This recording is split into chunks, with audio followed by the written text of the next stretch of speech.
Hello दोस्तों, स्वागत है आपका एनसीईआरटी बुक्स में। और आज हम बात करने वाले हैं उत्तराखंड लोक सेवा आयोग के द्वारा एक न्यू अपडेट के बारे में, जो कि आपके प्रवक्ता संवर्ग में जो भर्ती आपकी आई हुई है उसके लिए आपको मेंस के लिए अप्लाई करना है और उसके साथ साथ आपके डॉक्यूमेंट वेरिफिकेशन भी करना है। तो उसके संबंध में हम सारा कुछ वीडियो में बताएंगे, स्टेप बाय स्टेप चलेंगे इसमें।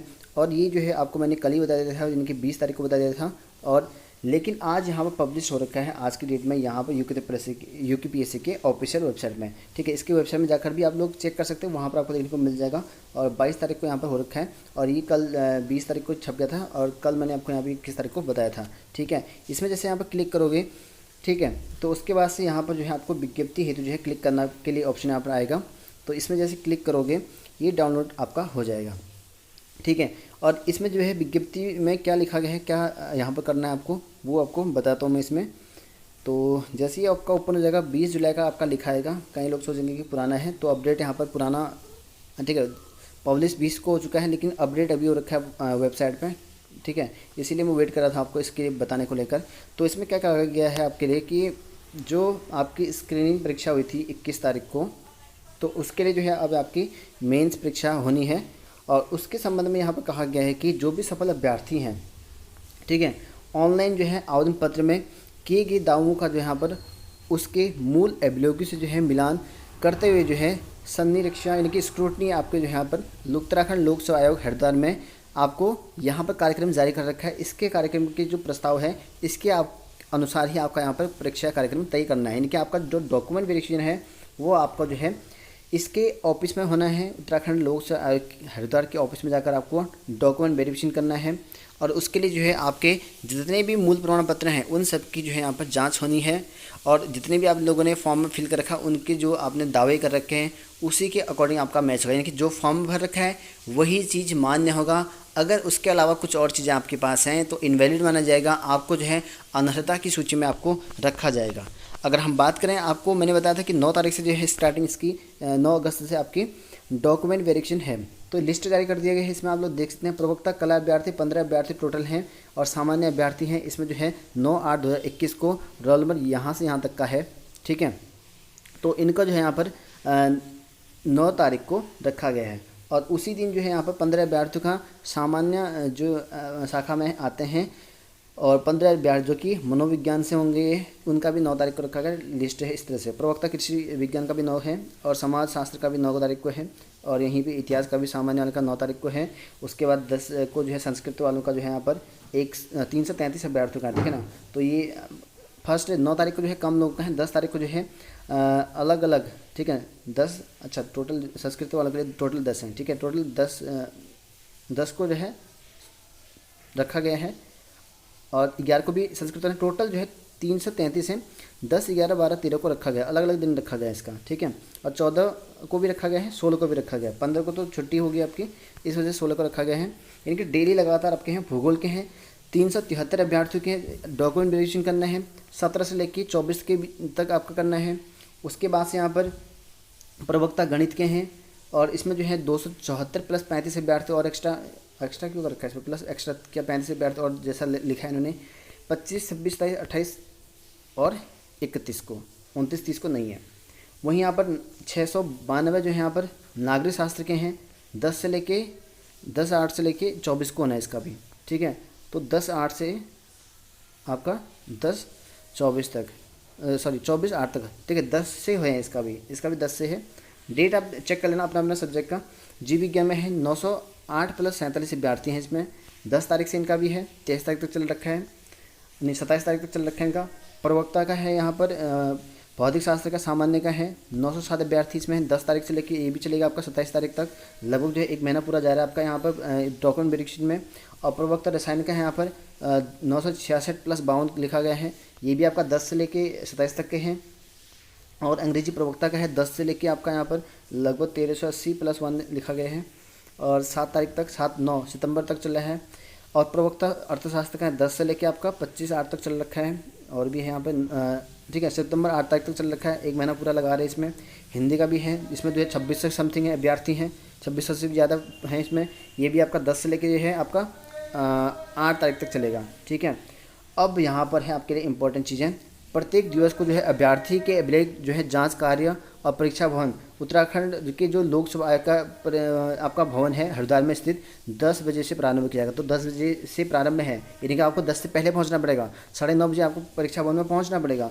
और जिन अभ्यर्थियों के अनुक्रमांक 1 से अधिक विषय अथवा शाखा में सफल अभ्यर्थी घोषित होने के कारण जो है विभिन्न विभिन्न तिथियों में उपरांत ठीक है तालिका में उल्लिखित है, यानी कि आपका किसी अभ्यर्थी ऐसे होंगे जिसका जो है 2 सब्जेक्ट होंगे, अलग अलग डेट को उनका डॉक्यूमेंट वेरिएशन होगा, ऐसा लिखा गया। उन अभ्यर्थियों के जो समस्त विषय और शाखाओं के अभिलेख प्रथम तिथि जिस पर उन्हें जो है उपस्थित होना है पर ही जान। तो आपका जो है एक ही दिन हो जाएगा, आपको 2 बार आने की जरूरत नहीं पड़ेगी, यानी कि आपका जो है एक ही दिन जो है वो आपके डॉक्यूमेंट वेरिफिकेशन कर देंगे। ठीक है, जो भी डेट आपकी पहले पड़ेगी, मान लो आपका 1/8 की डेट है, मान लेते हैं, सॉरी ठीक है, मान लेते हैं 1/10 की डेट मान लेते हैं, एक आपका जो है 28 अगस्त का है, तो आपका 10 तारीख को ही आपका दोनों का अभिलेख सत्यापन कर दिया जाएगा आपका। ठीक है ना, ऐसा मत सोचना कि आपका अलग अलग दिन होगा, तो एक ही दिन में आपका निपटा देंगे। ठीक, उसके बाद से यहाँ पर लिखा गया है कि इस ज्ञापन के वेबसाइट पर जो है निम्नलिखित जो यहाँ पर प्रमाण पत्र हैं वो भी जो है उपलब्ध कराए जा रहे हैं, और अभ्यर्थी जो है यहाँ पर डाउनलोड कर पूर्ण रूप से जो है भरते हुए समस्त प्रमाण पत्र की जो है 100 प्रति 6 प्रति जो आपके होंगे 2-2 सेट आपको साथ में लेके आना है। ठीक है, यानी कि आपके लिए एक फॉर्म अप्लाई और करना पड़ेगा जो आयोग की वेबसाइट में दिया है, अभी आपको दिखा दूंगा, उसको फॉर्म को भी भरना आपको, और उसके साथ साथ आपको जो है जितने भी आपके डॉक्यूमेंट हैं उनकी जो है 2-2 सेट लेके जाना है, आपको 2-2 फोटो स्टेट भी लेके जाना है। ओरिजिनल तो जाने जाना है, कई लोग कहेंगे ओरिजिनल जाने नहीं जाने, ओरिजिनल तो जाने जाने हैं, उसके साथ 2 फोटो स्टेट आपके सेट जाने हैं। ठीक है, और इसमें जो है यहाँ पर विस्तृत आवेदन पत्र आपका ये पत्र संख्या 2 में होगा, और ठीक है प्रमाणीकरण प्रपत्र आपका जो है पत्र संख्या जो आपका प्रपत्र 3 में होगा यहाँ पर।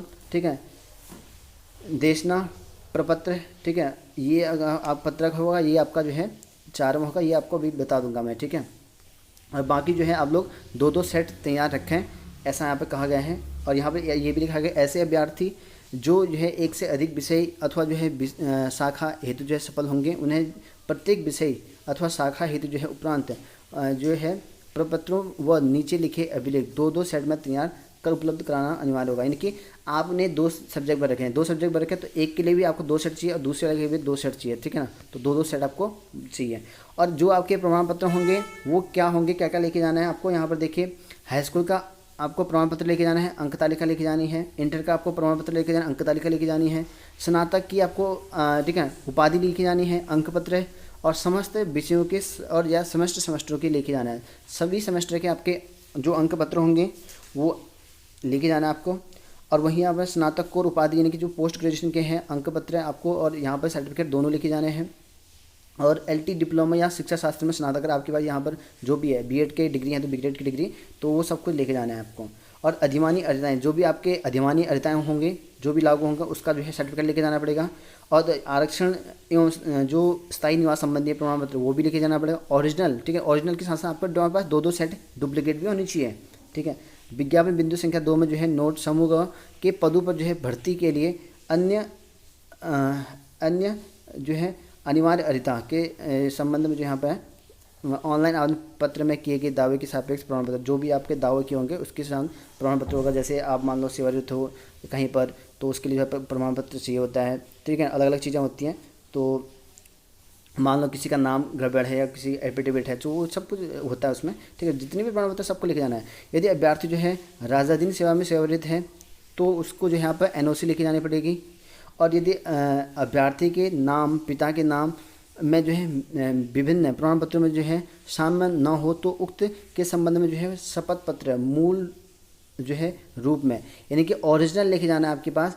अगर मान लो आपके पिताजी का नाम में आपके नाम में कहीं गड़बड़ी हो उसके लिए जो है आपका एक एफिडेविट बनेगा। ठीक है, आप वकील से कहीं से जहाँ एफिडेविट बनता है वहाँ से बनवा के लेके जा सकते हैं। मान लो आपके नाम में गड़बड़ी है, डॉक्यूमेंट में मैच नहीं है आपके नाम, तो उसको एफिडेविट बनवाना पड़ेगा आपको। ठीक है, वो लेके जाना है आपको। और यहाँ पर 11वें नंबर में है कि पूर्व सैनिक आरक्षण का दावा, अगर किसी आरक्षण का अगर दावा है तो उसके जो है आपके पास सरकारी विभाग से जो है यहाँ पर वो चीज़ होना चाहिए तो जाके आपका वैलिड होगा। और जिन पूर्व सैनिक द्वारा यहाँ विज्ञापन संख्या इतने में आयु सीमा में छूट देने के लिए आवेदन किया गया है उसके लिए भी यहाँ पर वहाँ पर होना चाहिए, तब जाके वो सर्टिफिकेट आपका वैलिड होगा। उसके लिए जो है आपके पास जो है सैलरी स्लिप होनी चाहिए। ठीक है ना, तो ये चीज़ें बहुत इंपॉर्टेंट रखते हैं, नहीं तो आपका डॉक्यूमेंट वेरिफिकेशन नहीं हो पाएगा। और 13वां है यहाँ पर, यदि अभ्यर्थी जो है मुख्य परीक्षा हेतु जो है यहाँ पर शर्तें पूरी नहीं करता है तो आयोग द्वारा जो है अभ्यर्थियों को जो है मुख्य परीक्षा में सम्मिलित नहीं किया जाएगा। तो देख सकते हैं कि अगर आपका जो है यहाँ पर अगर अनर्ह घोषित कर दिए जाओगे तो आपका जो है यहाँ पर मेंस परीक्षा में आप सम्मिलित नहीं होगा। यह जो है स्पष्ट किया जाता है कि माननीय जो आयोग है अंक तालिका को जो है संबंधित परीक्षा के मूल प्रमाण पत्र अथवा डिग्री के स्थान पर जो है मान्य नहीं समझते हैं और केवल अंक तालिकाओं के आधार पर जो है आपको संबंधित परीक्षा में उत्तीर्ण नहीं माना जाएगा। और जिन परीक्षाओं के परीक्षाफल में जो है प्रकाशित हुए हों और यहाँ पर मुख्य संस्था के नियमित प्रमाण पत्र सर्टिफिकेट अथवा यहाँ पर जो है उपाधि डिग्री नहीं दिए होंगे उनके लिए जो है औपबंधिक प्रमाण पत्र यानी प्रोविजनल जो है आपके पास मूल प्रमाण पत्र के स्थान पर दिखाना होगा, जो प्रस्तुत की जाने की तिथि से जो है 6 माह पूर्व से अधिक का ना हो। जो प्रस्तुत किया जाना है आपको उससे जो है 6 माह पूर्व से अधिक का नहीं होना चाहिए बता रखा है। यानी कि आपका यहाँ देखिए इस चीज़ को समझिए आप। एक तो यहाँ पर साफ साफ लिखा गया है कि आपके जो है यहाँ पर ओरिजिनल होने चाहिए और आपका जो है अंक पत्र जो है नहीं होगा, आपको सर्टिफिकेट दिखाना पड़ेगा, ये बोल रखा है। अगर आपके पास सर्टिफिकेट नहीं है, ठीक है, इसीलिए मैं वेट कर रहा था यूपीएससी का, ठीक है, तो इसमें यहाँ पर साफ साफ लिखा गया है कि अगर आपके पास मूल प्रमाण पत्र के स्थान पर जो है नहीं दिखा पाओगे, अगर आपके पास डिग्री नहीं होगी तो उसके लिए जो है आपको प्रोविजनल दिखाना पड़ेगा, ये लिखा गया है। और प्रोविजनल दिखाने का जो यहाँ पर कंडीशन रखी गई है, इसकी प्रस्तुत की जाने की जो तिथि है, ठीक है ना, जो प्रस्तुत किए जाने की तिथि से जो है 6 माह पूर्व से अधिक का ना हो, 6 महीने से पहले का अधिक नहीं होना चाहिए, ये एक बात कही है। ये आयोग ने जो है मेंशन कर रखा है इसमें। तो मूल प्रमाण पत्र आपके पास नहीं है, कोई प्रॉब्लम नहीं है, लेकिन आपका प्रोविजनल होना बहुत ज़्यादा ज़रूरी है सर्टिफिकेट का, वो भी 6 माह पूर्व से अधिक का। अगर आपका यहाँ पर एक्सपायर हो जाता है तो 6 महीने नहीं है, ठीक है, तो आपका यहाँ पर दिक्कत हो सकता है, ठीक है। तो आपको जो यहाँ पर 6 महीने पूर्व से अधिक का नहीं होना चाहिए, तो 6 महीने से ज़्यादा नहीं होना चाहिए जब आप प्रस्तुत कर रहे होंगे, ठीक है। तो मैंने पिछली वीडियो में बता रखा था कि लास्ट डेट जब आपने भरा था उससे पहले का लिखा था, ठीक है ना। तो यहाँ पर आयोग ने साफ साफ कर दिया गया है कि आपका जो है यहाँ पर पहले का नहीं चलेगा, सिर्फ जो है 6 महीने का। अगर आपने फॉर्म भरा कभी भी तो उससे कोई मतलब नहीं, बस ये प्रस्तुत जिस दिन कर रहे हो उस दिन से मतलब है आयोग को। आज अगर मान लो आप कोई 8 को कर रहा है, कोई 10 को कर रहा है, तो उससे जो है ठीक उसको 6 महीने से ज़्यादा नहीं होना चाहिए, ये कहा गया है, ठीक है ना। ये क्लियर कर दिया गया है आयोग के द्वारा, तो इसमें कोई आप कन्फ्यूजन नहीं होना चाहिए। 2 पासपोर्ट साइज आपको फ़ोटो होनी चाहिए, जो नवीनतम पासपोर्ट साइज फ़ोटो होगा, और मुख्य परीक्षा हेतु जो है जमा किए गए ऑनलाइन परीक्षा शुल्क के रसीद, वो आवेदन पत्र का प्रिंट आउट, जो आपने ऑनलाइन आवेदन किया होगा, मुख्य परीक्षा के लिए आवेदन किया होगा, उसका प्रिंट आउट और आवेदन पत्र का जो है यहाँ पर वो भी प्रिंट आउट करके लेके आना है। और 16वां है यहाँ पर कि ऐसे अभ्यर्थी जो 1 से अधिक विषय शाखाओं में जो सफल हुए हैं उनके द्वारा यहाँ पर ऑनलाइन भरी गई प्राथमिकता जो प्रेफरेंस होगा, सूची की प्रति जो है यहाँ पर बहुदिव्यांगता श्रेणी से संबंधित अभ्यर्थी द्वारा संबंधित विषय के बहुदिव्यांग की उप श्रेणी के ऑनलाइन अंकन से संबंधित प्रिंट आउट, तो ये भी आपको प्रिंट आउट मिलेगा। जो बहुदिव्यांग वाले हैं उनको अलग से मिलेगा प्रिंट आउट, वो भी आपको लेके जाना है। 17वां है यहाँ पर कि उपरोक्त 17 उपरोक्त क्रम, एक मिनट, उपरोक्त क्रम 1 से लेकर 16 पर जो है वांछित अभिलेखों की जो है चेकलिस्ट, तो ये जो है आपको अभ्यर्थी जो है वेबसाइट से जो है चेकलिस्ट डाउनलोड करके जो है पूर्ण रूप से भर लें। तो ये सब चीज़ करके पूरा भरना है आपको, ये प्रोसेसिंग है आयोग का। तो इसीलिए मैंने कल कहा था आपको वेट कर लेता हूँ, आयोग जो है ऑफिशियल दे देगा तो ठीक है, नहीं तो आपको बताऊंगा, अलग से कहा था मैंने। तो ऑफिशियली दे दिया, सब कुछ डिक्लेरेशन कर दिया गया है, यहाँ पर साफ लिखा गया है, आप लोग इसको डाउनलोड करके पढ़ सकते हैं, सब कुछ डिक्लेयर कर दिया गया है। और मुख्य परीक्षा हेतु जो है सफल अभ्यर्थियों को जो यहाँ पर शाखावार विषयवार पृथक जो है जिन शाखाओं एवं विषयों हेतु जो है सफल घोषित किया गया है उनके लिए जो है पृथक शुल्क है। तो अगर आपने 2 फॉर्म भर रखे हैं तो आपके पास 2 ही शुल्क लगेंगे, ठीक है ना, एक शुल्क में नहीं होगा, नहीं तो आपका यहाँ पर जिसमें आपका शुल्क नहीं होगा आपको जो है मेंस में परीक्षा नहीं देनी पड़ेगी, उसमें नहीं देना पड़ सकता है, तो इस वजह से दिक्कत होगी आपको, ठीक है। और यहाँ पर लिखा गया है कि वेबसाइट इस वाले में से आपको ये आवेदन करना है ऑनलाइन, जो मेंस परीक्षा के लिए है वो 1 अगस्त से करनी है। तो मेंस परीक्षा के लिए आपको आवेदन 1 अगस्त से करनी है। परीक्षा का जो यहाँ पर शुल्क है सेम वही है जैसे आपने प्री में दिया था, परीक्षा शुल्क सेम वैसे ही है, इसमें कोई चेंजेस नहीं हो रखा है। और जो भी आरक्षण श्रेणी हो जो आपने कर रखा वो सब कुछ वही होगा।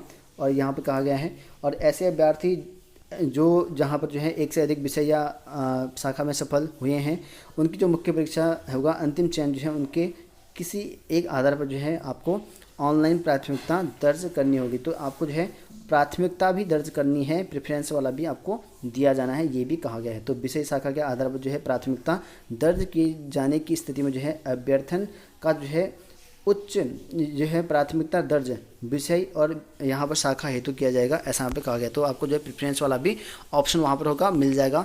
ये सब कुछ लिखा गया है और यहाँ पर 1 तारीख से आपको ये यहाँ पर जो है ऑनलाइन आवेदन करना है।